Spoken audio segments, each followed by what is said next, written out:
Alright guys, going to talk about plugs and sockets again today. This is a Spanish adapter. Now the plastics on these stick out at the side. The reason I bring this up, that's not the same in France. France, they're different. I think their corners are different. They're not the same. In Germany, I hazard a guess, being the EU and we're all in this together type thing, will also be completely different. So they can sell us different ones in different countries. That's how great things are. Now, I'm not anti-EU, I'm just being cynical. Now, this adapter obviously has UK and multiple, like these little ones in the middle, like for Taiwan. Then you've got the little round ones there, these ones here, which are for things like the shaver plugs, like this one. They pretty much do most things. These are not fused. That's the first thing I want to say on these. Now, somebody was asking about cutting all their plugs off because somebody actually put that online. That, oh, instead of buying all the adapters, we cut the plugs off everything. This is a laptop. Laptop there, you may not be able to see it, but there's a little black line there. There's a 5 amp fuse in there, at least a 5 amp fuse, that's designed to protect the laptop. I can't see the point of cutting a plug off and putting one on, like a 30 cents plug on there, when this only costs about 80 cents to €1. It doesn't make any sense to me. When you've got a bit of safety there to protect it. Where it does make sense is things like maybe you've got a little lamp or something which may not even be on a fused plug. With that, I'd cut it off and change it because it's not going to draw a massive amount of electric anyway, but also that's a cheaper option of doing it. Now, we'll get on to protecting the sockets and things. First thing I want to say is you do not need the protection everywhere. I do recommend having the box rewired, as you know, and get it done properly, but that's not always an option, and it's just one of those things, it's up to you. But somebody did mention if they're renting, what should they do? Now, these adapters for a lot of things are fine. If you've got a UK extension cable with a multi-point on it, there'll be a fuse on there. Guess what? That's fine. That protects it. I wouldn't cut that plug off because that plug's already got a fuse system in there that's protecting everything attached to it because that fuse will blow. Now, if it's one that doesn't have any fuse protection on it, then maybe just cut the plug off because you're going to have, it's not doing anything anyway. There's no protection there. Now, we're going to talk about RCDs and we're going to talk about fuses. Obviously, we've got a fuse in here, which is from here to here, well, in the middle. And basically what you've got is it's a little piece of wire, bit of resistance. Heat is generated when a current is drawing too much current. If you imagine if you're going down a rope with your hands and you go down slowly, doesn't hurt, does it? But when you just like go straight down, you get blisters on your hands. That is it in a simple context. Basically, what you're looking at is when it's drawing too much current in the fans, it's not to do with speed, by the way, it's to do with the amount of electricity being through. The fuse just goes and breaks. RCD protection sort of coming on 16th edition in the UK, but in Spain, I think they don't really incorporate it too much. It's supposed to be, but doesn't. But you should have one on the box. If you haven't got one on the box, that's something I'd recommend looking into. But when you put it into the box, it's to protect the whole box, protect everything.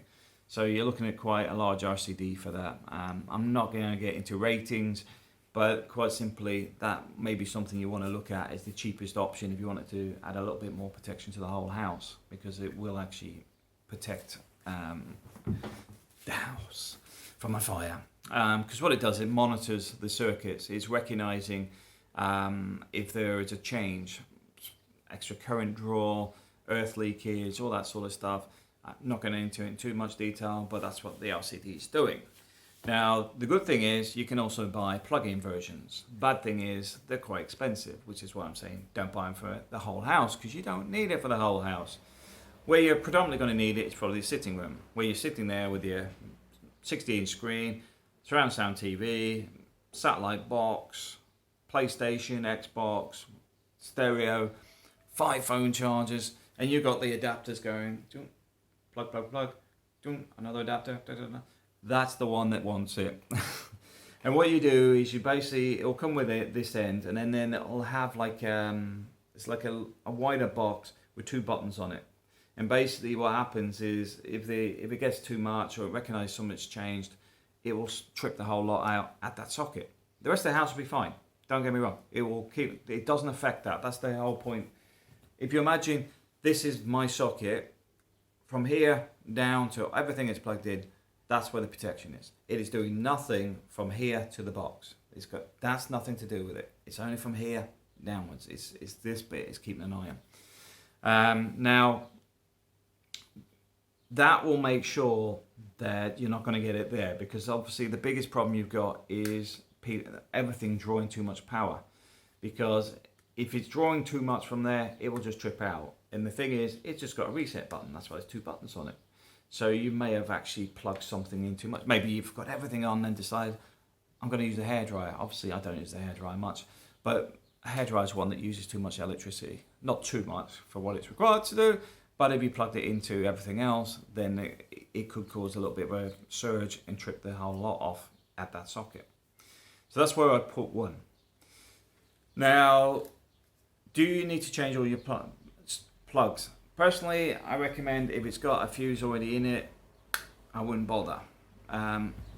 If you've got an adapter and the adapter's already got surge protection, everything in it, I'll just buy one of these, because that will protect everything. You'll get like the Belkin ones in the UK. They've got like network protection, they've got surge protection, and may have an RCD built into it as well. The point being is, why would you want to disrupt it? Why would you want to cut the plug off and wire a Spanish plug onto it when you can just plug one of these in and you've not interfered with it? Those I'd recommend using. Not difficult to buy, but I wouldn't disrupt it if it's already fused and got everything all singing, all dancing. That'll protect it, because Spain does suffer with power surges from time to time, so that it gives you a bit of protection on your network and everything else. Your what do you call it? I know a lot of us are Wi-Fi, but for example, like me, I've got 2 cloud boxes which are plugged in. Well, it protects them because they're actually hardwired into the Wi-Fi box. What else can I recommend? Yeah, RCD protection on the main sockets.